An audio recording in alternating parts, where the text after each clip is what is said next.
Here I have LG X-Cam, and let me show you how to check IMEI and serial number on this device by using the different methods. So at the very beginning, let's start by using your home screen. Here let me show you how to check the IMEI by using the secret code. It's the most convenient way. Let's tap the phone icon right here, let's activate the keypad and let's use this code *#06#.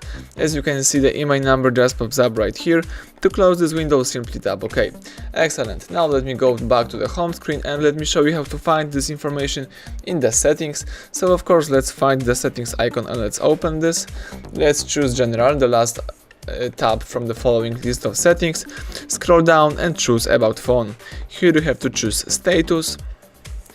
And here we've got the information about your IMEI number. Let's go back.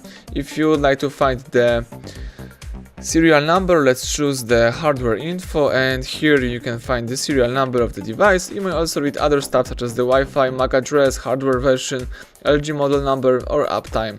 Let's go back, and that's it. Thank you for watching. Please subscribe our channel and leave thumbs up under the video.